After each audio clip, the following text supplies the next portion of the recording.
So, really quick before we start, this podcast is my way of sharing free information for anyone who's interested. If you want to support me, please share it with your social networks or send it directly to someone who might find it useful. I also have a book available for purchase and I offer consulting services. More details at the end of the episode. So, if you're new here, let me introduce myself. My name is Scott Gillespie, and I'm an author and independent agronomist rooted in the Canadian prairies, focusing on climate-smart agriculture. I share science-based practices that benefit the planet while contributing to the profitability and resiliency of those who farm it. The content of this podcast episode is available in many formats. It's the same content on each, just in different forms. So I have a newsletter, which is sent out through a regular email system. I use MailChimp to manage everything, so it's easy to subscribe and easy to unsubscribe. I also have LinkedIn, and it's the same content in there. It's just that it shows up in your LinkedIn feed. You'll get a notification there, and you'll also get an email with it as well. I post a video of the podcast to YouTube, and of course, I use Spotify to upload it, and then it sends it out to just about any place that can be found, like Apple Podcasts and any other special podcast apps. So to the content of this month's episode, organic weed control. Last month, I mentioned how I have been able to spend more time in my garden this spring. One of the main reasons is that my body is finally feeling better after nearly always having some sort of back pain. I can't say for certain what changed. I'm not hypermobile, but close to it.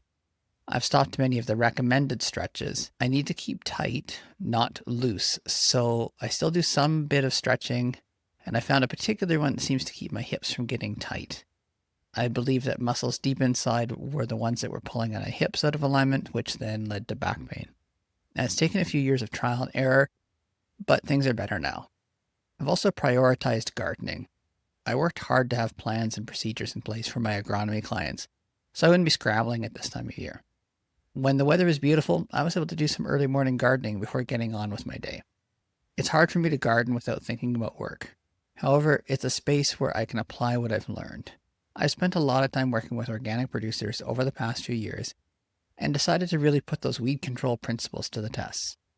Most years, I end up with weedy rows and have to go in and pull out weeds without disturbing what I seeded. This year, I tried the stale seedbed technique.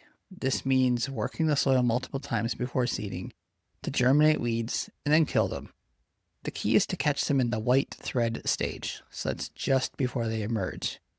I started with a garden forked loose in the soil to remove perennials and winter annuals.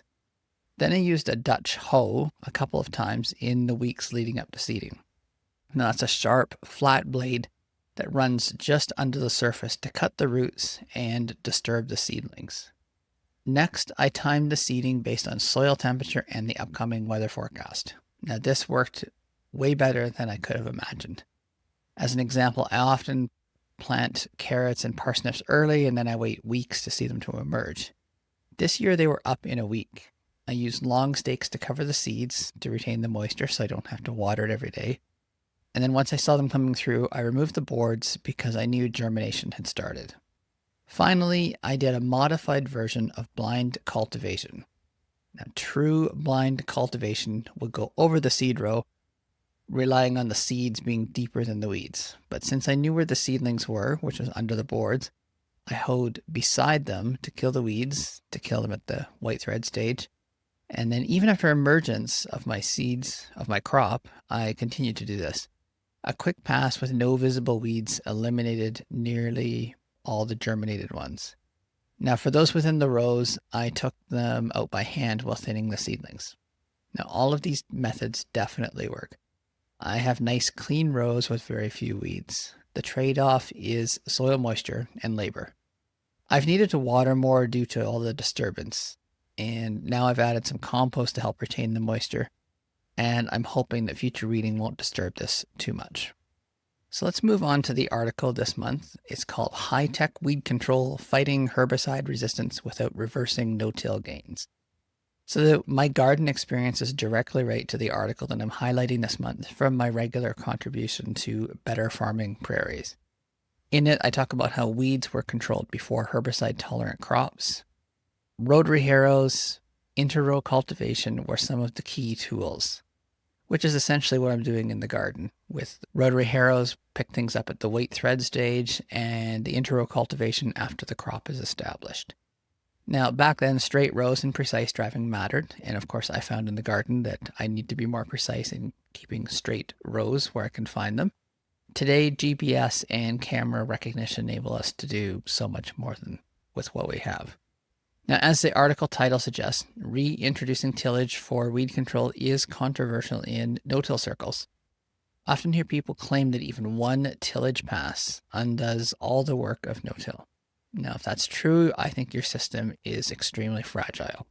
The truth is, no-till simply redistributes the carbon, so there's more at the surface, less deeper down. One light or strategic tillage pass won't undo years of work. So you can read the article through the links in the episode post on my website. And now some related resources to organic weed control. The first is a book called Manage Weeds on Your Farm, an Ecological Approach. This is where I learned most of what I know about organic weed control. It's a massive book, over 400 pages, published by SARE, which is a Sustainable Agriculture Research and Education. The first third of the book is about the principles, and the rest is a deep dive into the major weeds in American agriculture. While a few of the Canadian weeds are missing, most are covered, and it's very highly recommended. Next is a course called OFC 220, Weed Control in Organic Field Crops. If you remember last month, I mentioned the soil fertility course from the Organic Agronomy Training Service, or OATS. This is another module within the course on weed control, and it's brought together a lot of the concepts that I'd already encountered. And if you're new to organic weed control, this is an excellent starting point. The videos are well produced, the host is engaging, and it includes many farmer segments discussing real-world challenges and solutions. And finally, I just want to wrap up with a scientific article, Image-Based Weed Recognition and Control, Can It Select for Crop Mimicry? Now, as I mentioned earlier, camera-based systems can identify weeds and selectively remove them. They could use small spikes, lasers, or herbicide bursts. In organic systems, this could involve organic-approved herbicides like high-concentration vinegar that are normally just too expensive for broad-scale use. So this article explores whether these smart systems might select for weeds that mimic crops. Now, if you think that's impossible, in rice fields that have been hand-weeded for generations, there are weeds that look just like rice in their early development stages. So, of course, it makes it hard for people to figure out which ones are rice and which ones are the weeds. But then as the rice crop starts to grow and get bigger, you can see the weeds. So thanks for listening, watching, or reading, however you found this episode. If something resonated, consider sharing it, picking up a copy of my book, Practical Regeneration, or reaching out for agronomy support. All the information can be found on my website, www.plantsdigsoil.com. And if you're watching this as a video podcast on Spotify or YouTube, you can enjoy some drone video I took as I was out scouting some fields in May. So here's to growing more, believing less, and always digging a little deeper.